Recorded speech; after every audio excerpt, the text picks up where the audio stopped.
Module 2, Eligibility. In this module, we will discuss many individual and household characteristics that relate to eligibility for participation in the food stamp program. This module gives great detail regarding food stamps eligibility.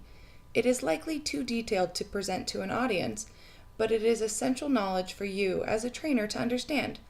Some general takeaways about eligibility are that it's important for applicants to gather documentation of their identity, income, and assets to apply for food stamps.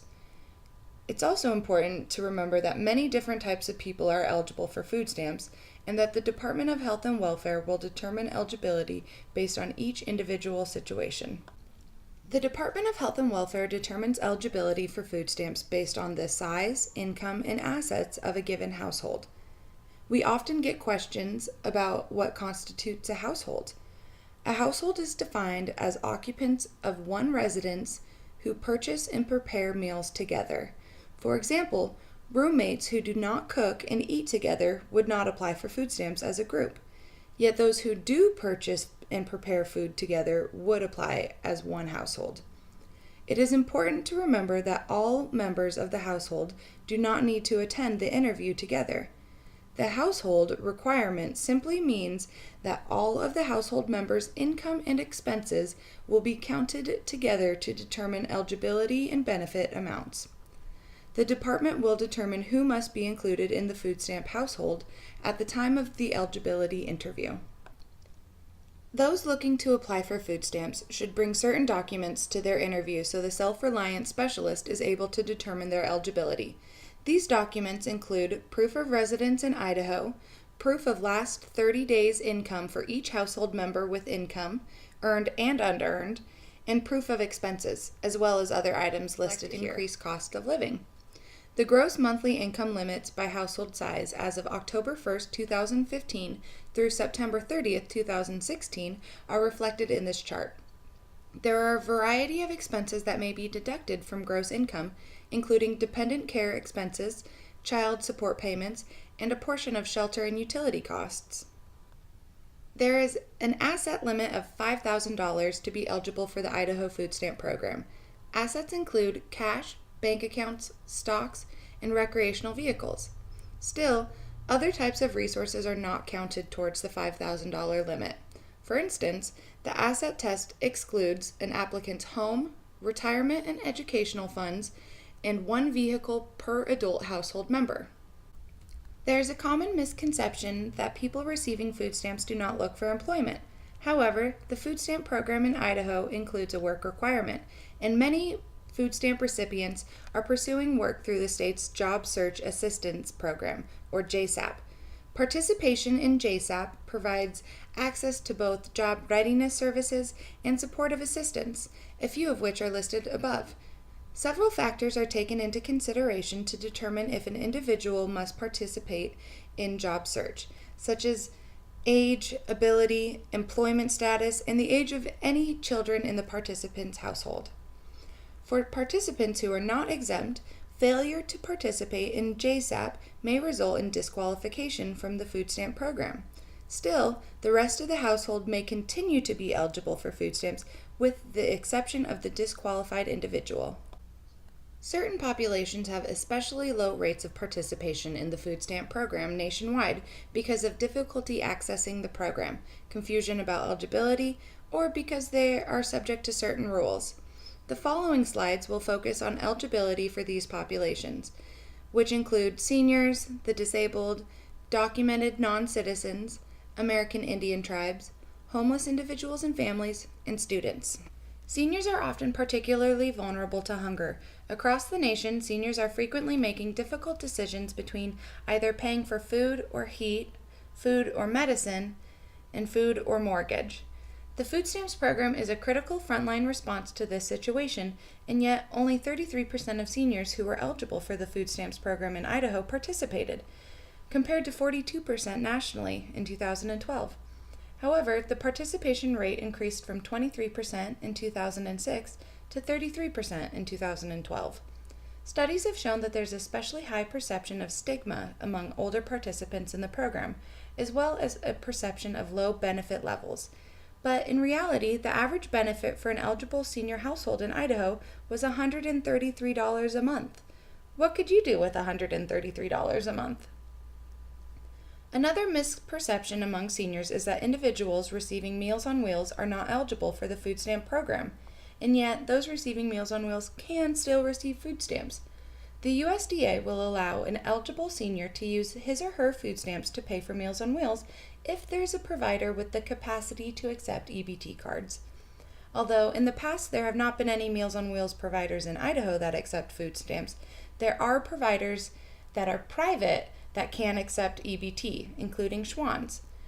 According to a 2009 Meals on Wheels study, Idaho was ranked the 15th worst state for seniors at risk for food insecurities.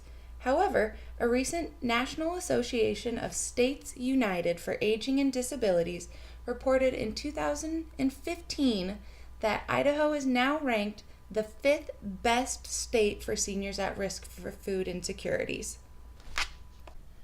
Elderly and disabled households often have higher cost of living and face greater barriers to accessing assistance programs. Accordingly, certain policies make it easier for the elderly and people with disability to qualify for and have access to the food stamps program. Like all other applicants, seniors and people with disability who cannot make it to the health and welfare offices can have their eligibility interview over the phone. Alternatively, folks facing transportation barriers can designate authorized representatives who can apply for and use food stamp benefits on the behalf of the applicant. It is important to note, though, that someone can also use food stamps on another's behalf without officially being designated as an authorized representative. These options are available to anyone, but we highlight them here to emphasize how they can especially benefit seniors and the disabled. Given typically high medical costs, household in which one member is over 60 or has a disability, they can receive a standard medical expense deduction. The SRS officer will verify that the expenses exceed $35 a month, and a standard deduction will be applied towards calculating the food stamp benefit amount. Allowable expenses include, but are not limited to, prescription drugs, Medicare premiums, hearing aids, dentures, and eyeglasses. Applicants are advised to bring verification of their out-of-pocket expenses, such as prescription receipts, doctor bills, or pharmacy printouts, to their interview. Households in which all members are over 60 or have a disability are also certified for food stamps for a longer period of time. These households are entitled to a 24-month certification period with a 12-month contact to have their eligibility reviewed and re-verified. Any applicant to the food stamp program has the right to designate an authorized representative to apply and use benefits on their behalf. Remember, though, that while an authorized agent is necessary to apply for someone, anyone can assist in purchasing qualified food for eligible households. All applicants to the food stamp program have the right to be treated with dignity, consideration, and respect, and be treated without discrimination due to race, sex, national origin, color, disability, religious creed, sexual orientation, gender, or political belief. If an applicant disagrees with a decision about their application, they have the right to appeal the decision and have a fair hearing about the issue within 90 days of receiving the notice of the decision. If an applicant would like to appoint an authorized representative, they may do so in writing. It is also each applicant's responsibility to respond to calls from health and welfare. This will ensure that applications are processed quickly. Though there is a perception that non-citizens cannot receive food stamps, some documented non-citizens can qualify for food stamps if they meet certain eligibility criteria. Undocumented immigrants remain ineligible, but many documented immigrants who were ineligible for food stamps prior to the legislative reform in 2012 may be eligible today. A few examples of eligibility criteria are included here. Non-citizens applicants should bring documentation with them to their eligibility interview in order to provide proof of immigration status. This would include an I-94, visa, or a passport. It is important to remember that determining eligibility for documented non-citizens can be very complex and in the end, the SRS officer will make the final determination.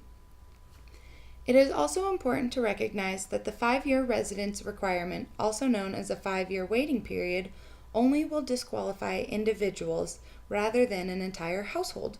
For example, if one household member has not satisfied the 5-year residence requirement, but their spouse or their children are U.S. citizens or qualified non-citizens, the household is still eligible.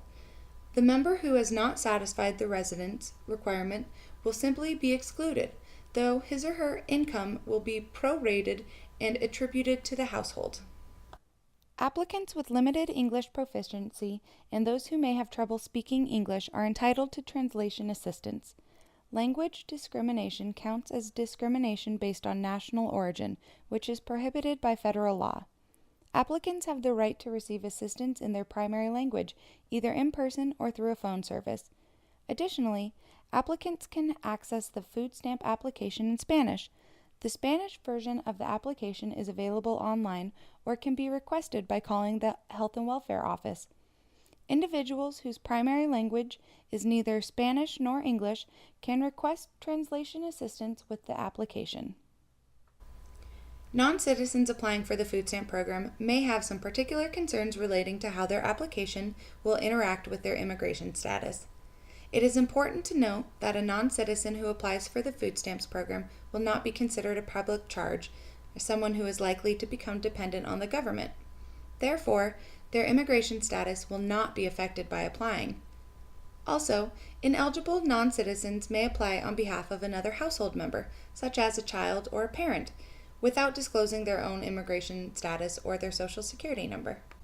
Low-income American Indians and non-Indians living on Indian reservations can participate in either the food stamp program or the food distribution program on Indian reservations, commonly referred to as FDPIR. FDPIR is a monthly food distribution program administered by the USDA, through which participants choose from approximately 70 different foods available for their food packages. Many American Indian households participate in FDPIR instead of the food stamps program because of limited access to authorized grocery stores. Although the food stamp program provides more choices, FDPIR may be more convenient for some families. Homeless individuals and families often face greater barriers to apply for assistance. Accordingly, the food stamp application requirement for these individuals and families reflect these circumstances. A homeless applicant does not need a permanent address or proof of residence to apply. An applicant may not be turned down for the program because he or she does not have access to a place to cook. And although a photo ID is recommended when applying for the food stamp program, it is not required. Applicants can use another form of identification, such as a pay stub or a birth certificate, or they can have a shelter worker or other reliable contact confirm their identity. College students may be eligible for the food stamps program as well.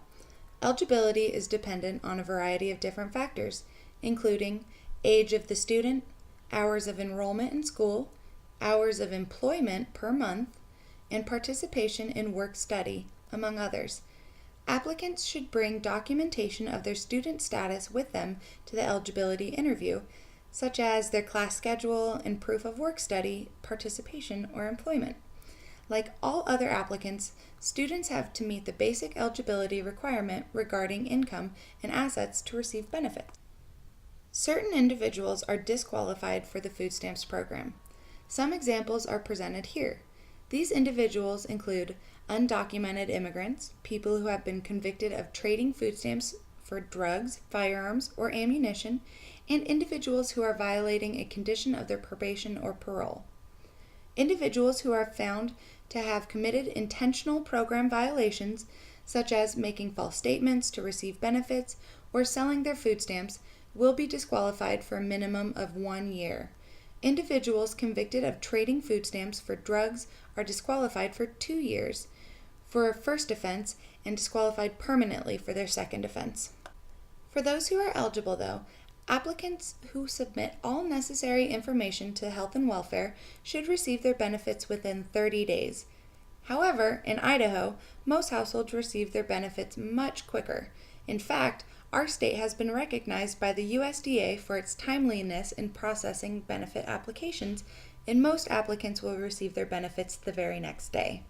Additionally, certain households may qualify for expedited receipt of benefits based on their income, resources, and housing costs.